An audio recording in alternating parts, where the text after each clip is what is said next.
नमस्कार, स्वागत है आप सभी का एनएफ न्यूज पर। मैं हूं आपके साथ रोहित। चर्चा पश्चिम बंगाल की, क्योंकि पश्चिम बंगाल में बहुत कुछ हो रहा है।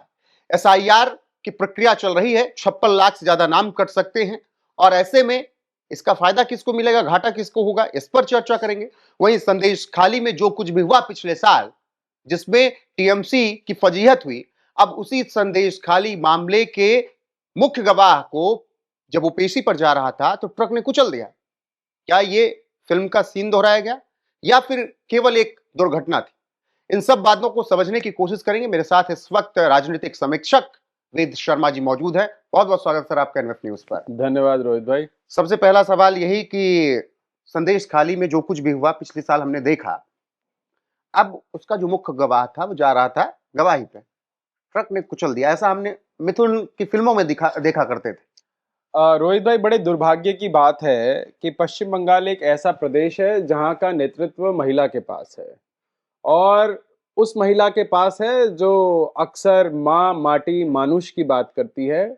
जहां माँ के ऊपर अत्याचार होता है, माटी रोंदी जाती है हर रोज और मानुष को किसी भी चौक चौराहे पर लटका दिया जाता है, उसको न्याय नहीं मिलता है। और जब हम संदेश खाली की बात करते हैं तो संदेश खाली कितना बड़ा विषय था, वहां किस प्रकार से टीएमसी के नेताओं ने महिलाओं के साथ बर्बरताएं की, वो मुझे लगता है कि देश की मीडिया को जितना तवज्जो उस विषय पर देना चाहिए था, शायद लोगों ने खाना पूर्ति करके छोड़ दिया।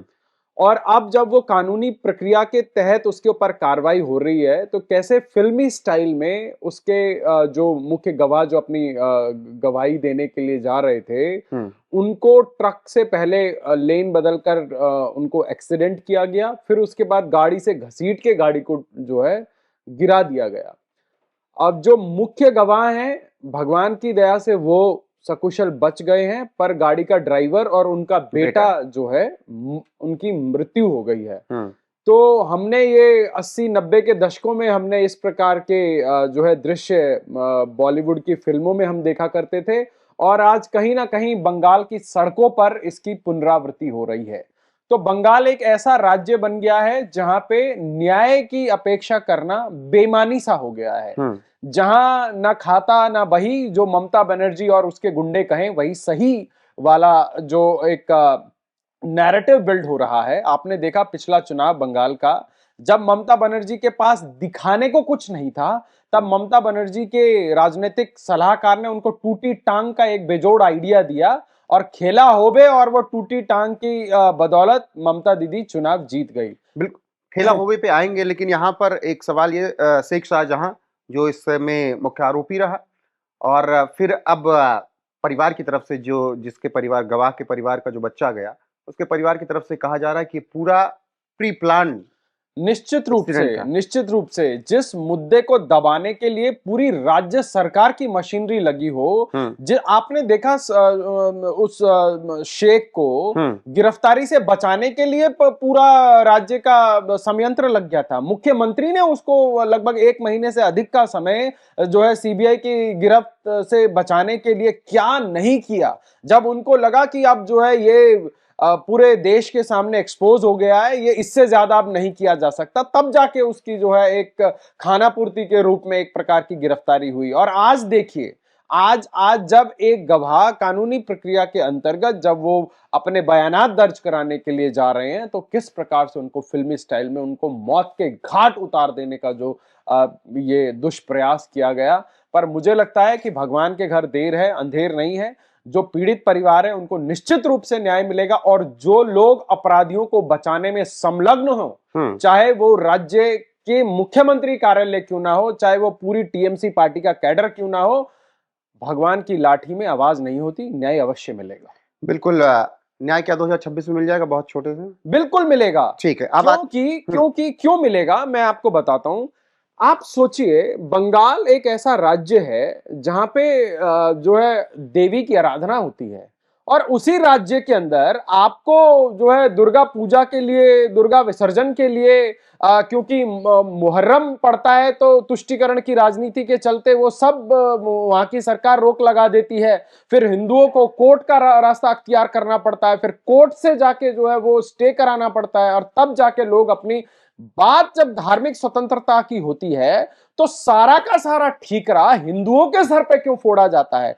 क्या इस देश में तुष्टीकरण की जो है अंधी दौड़ में राजनीतिक पार्टियां इतनी बदहवास हो गई हैं कि एक संप्रदाय विशेष को कंधे पे उचकाकर चढ़ाने के लिए जो है वो इस देश के बहुसंख्यक हिंदुओं की धार्मिक भावनाओं को आहत करने से गुरेज नहीं करती? तो ये जो बंगाल के अंदर एक वोल्केनिक इरप्शन जो वहां पे वेट कर रहा है, आप देखना इस बार का जो बंगाल का रिजल्ट होगा वो बिहार से भी बड़े मैंडेट वाला होगा। बिल्कुल, लेकिन उसी रिजल्ट से पहले एक बवाल ये चल रहा है कि एसआईआर टीएमसी कितना विरोध कर रही है। 56 लाख से ज्यादा वोट कटने जा रहे हैं, जिसमें 23 लाख मृतक हैं और 30 लाख जिनका आता पता है नहीं। 7.5% शायद वोट कट जाएंगे।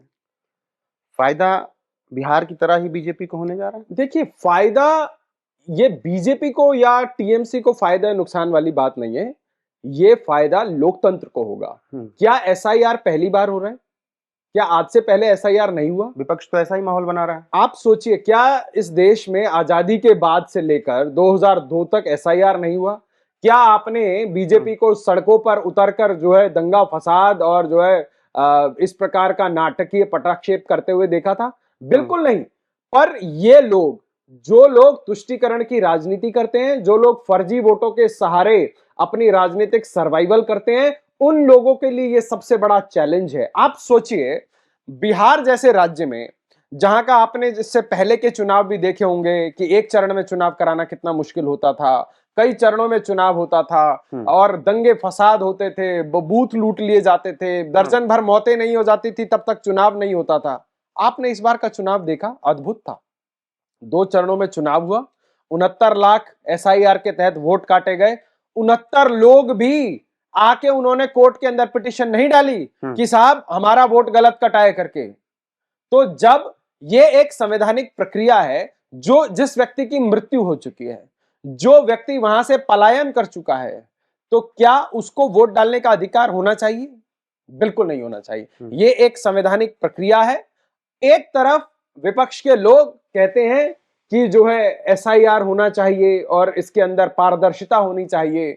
जब चुनाव आयोग उस चीज को करती है तो ये लोग चुनाव आयोग को जो है सरकार का एजेंट घोषित करते हैं। मैं आपको इतिहास में ले जाना चाहता हूं। बड़ी स्पष्टता से कल गृह मंत्री जी ने जब पटल के ऊपर राहुल गांधी और उनके लोगों को धोना शुरू किया तो राहुल गांधी पिछले दरवाजे से निकल के भाग गए। उनके अंदर इतना साहस भी नहीं था कि वो सुन सकें। आज से पहले इस देश में एनडीए की सरकार आने से पहले, मोदी सरकार आने से पहले इस देश में चुनाव आयोग कैसे नियुक्त किया जाता था? प्रधानमंत्री उसकी संस्तुति करते थे, राष्ट्रपति जी के पास जाता था और जो है एक चुनाव आयोग उनकी मर्जी का इस देश के अंदर बिठा दिया जाता था। नवीन चावला, टीएन सेशन, केपीएस गिल, चुनाव आयोग का कार्यकाल खत्म होने के बाद 10 साल राज्यसभा सांसद रहे, खेल मंत्री रहे। इसको वोट चोरी नहीं बोलेंगे? और आज जब सरकार एक कानून बना के लाई, जब सरकार ने उसमें जो है विपक्ष की भी आवाज को जोड़ने का काम किया और आज जब ये लोग जनता को कन्विंस नहीं कर पाते, तब ये इंस्टीट्यूट्स के ऊपर हमला करते हैं, चुनाव आयोग के ऊपर हमला करते हैं, सीबीआई के ऊपर हमला करते हैं। आपको याद होगा कांग्रेस का वो कार्यकाल जिसमें सुप्रीम कोर्ट ने सीबीआई को क्या बोला था? पिंजरे के अंदर बंद तोता बोला था। और जिन लोगों ने सपा बसपा से इस एवज में कनपट्टी पे सीबीआई की बंदूक लगा के उनका समर्थन हासिल करके 10 साल सरकारें चलाई हो, वो लोग आज इंस्टीट्यूट्स के ऊपर हमला करते हैं, वो लोग लोकतंत्र की बात करते हैं। बिल्कुल, वही तो सबसे बड़ा सवाल है। लेकिन मैं फिर वही जवाब उसका नहीं मिल पाया, न दर्शकों को न मुझे। अगर 56 लाख से ज्यादा वोट कट जाते हैं तो क्या बंगाल का चुनाव प्रभावित होगा? निश्चित रूप से प्रभावित होगा, निश्चित रूप से प्रभावित होगा। जो लोग तुष्टीकरण की राजनीति कर रहे हैं, जो लोग फर्जी वोटों के माध्यम से जो है एक लोकतांत्रिक व्यवस्था में जो है लोकतंत्र को कब्जा करे बैठे हैं, आज उनके लिए नींद उड़ाने का कार्यक्रम है एसआईआर। आप सोचिए, अभी आपने बिहार चुनाव में देखा, जब यह बात हुई कि आप बुर्का हटाकर वोट देने जाएंगे, आप बताइए इसमें किसका धर्म जो है चैलेंज किया जा रहा है? जब आप पासपोर्ट बनाने जाते हैं तब आप बुर्का हटाते हैं, जब आप विभिन्न सरकारी योजनाओं के लिए आइडेंटिटी कार्ड बनाने जाते हैं, बुर्का हटा के जाते हैं, जब बैंकों में जाते हैं बुर्का हटा के जाते हैं, भाई वोट डालने के लिए क्यों बिना बुर्के के जाएंगे? आप बुर्के में क्यों जाएंगे? ये तो एक संवैधानिक प्रक्रिया है ना। क्या ये मिलाना गलत है कि जिस व्यक्ति का वोट है वही डालने आ रहा है? अब आप सोचिए बुर्के के अंदर कौन आ रहा है। सोचिए एक बूथ के ऊपर 100 लोग है नहीं, 100 मर चुके हैं, कोई भी आ रहा है उनके नाम पे वोट डाल के चला जा रहा है। क्या ये लोकतंत्र हाईजैक नहीं किया जा रहा?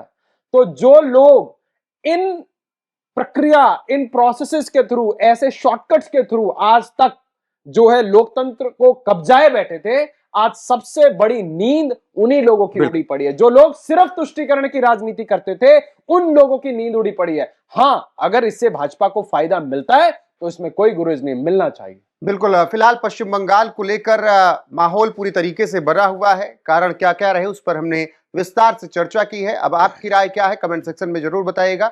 बने रहेगा हमारे साथ लगातार। नमस्कार।